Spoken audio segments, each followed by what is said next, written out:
Welcome back, world. I think this is another one. Fun little update, I guess. Sad too. Bittersweet. I sold my first motorcycle. My first that I owned, I should say. Well, yeah, I guess I sold my first motorcycle too, as well. Hey, sir, we'll give you a wave. Mr. Moped Man. So really sad thing about it is I never took a video of me riding it. It's always been the old Continental here, but I'm sad because actually the day that I ended up selling it, I took it for another test ride at like 7 o'clock in the morning, and I went out with my GoPro, and it thought the battery was dead, my GoPro, and it wasn't. But all I needed to do was unplug the battery in my GoPro and replug it back in, and I didn't realize that until I got back. And that's actually what I literally just did today too. Wow. That's fine.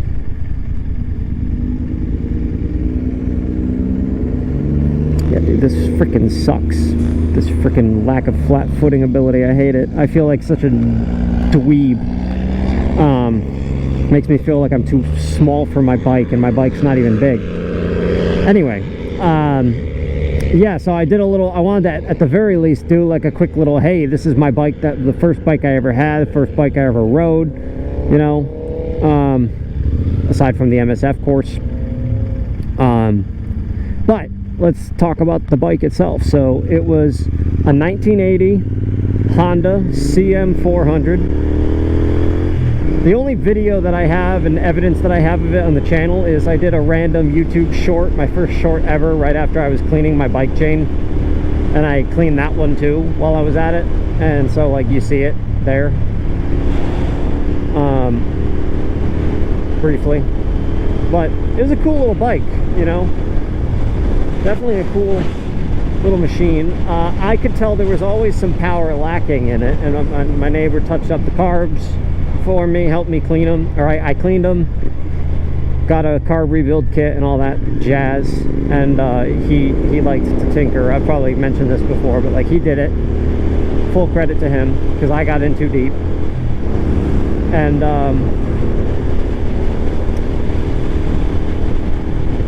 I sold it to, well, I got rid of it in 2 days. When I finally got rid of it, or finally decided I wanted to actually sell it. Well, I knew I wanted to sell it for a long time. I was just really lazy with going through the Facebook Marketplace process, and that's never fun, you know. Oh, sheesh, that's no good. Dang, man, I wonder how long my freaking helmet's been like that. Or my GoPro. That's annoying. So yeah, I ended up selling it in like 2 days. I got basically what I paid for it, which I'm fine with, for the niceties that I've done with it and all that.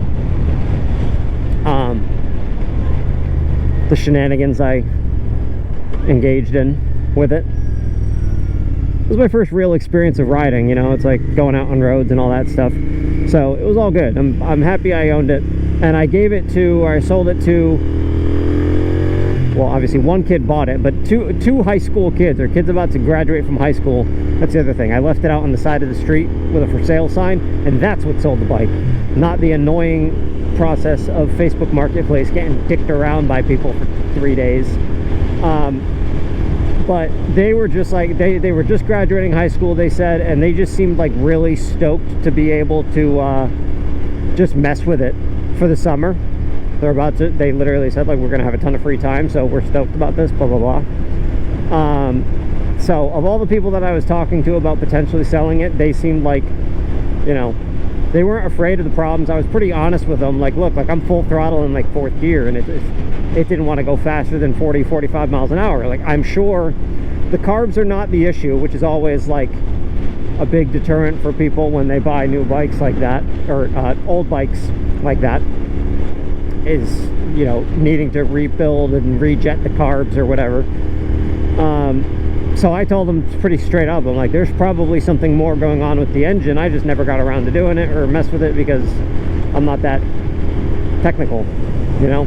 And they understood that, and they literally messaged me, I don't know if it was the next day or later in the day, I think it was the next day, and they were like, hey man, by the way, like, we already figured out what was wrong with it. It was only firing on the left cylinder, and even then that was kind of compromised, they said. So way more knowledgeable than myself. Kudos, props, love to hear it.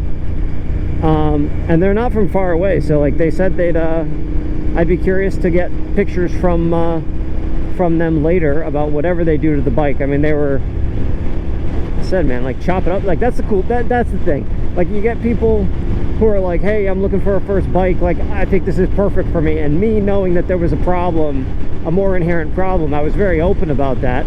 And I felt kind of bad possibly giving somebody a new bike. Like, one girl messaged, I don't even think I responded to her actually, because I felt horrible, or I would have felt horrible selling it. But like, she's like, oh, this would, you know, I want to get a first bike and this would be perfect for me riding to and from college. And I'm like, dude, don't buy a 43-year-old bike as your first bike.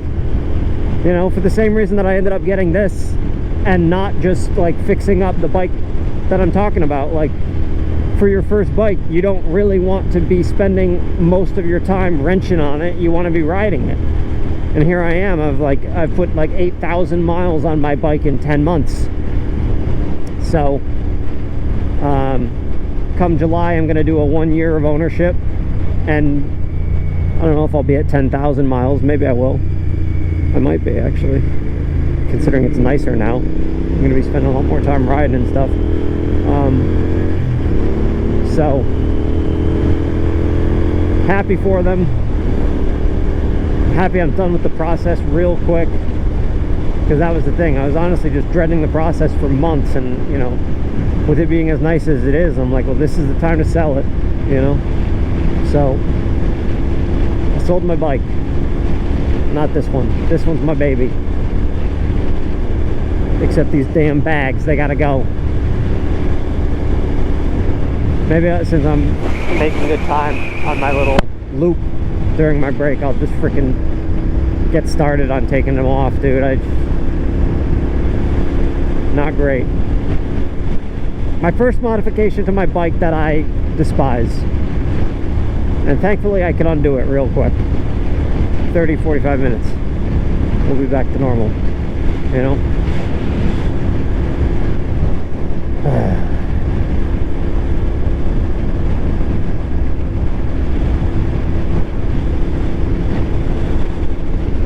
All right, catch you on the next one.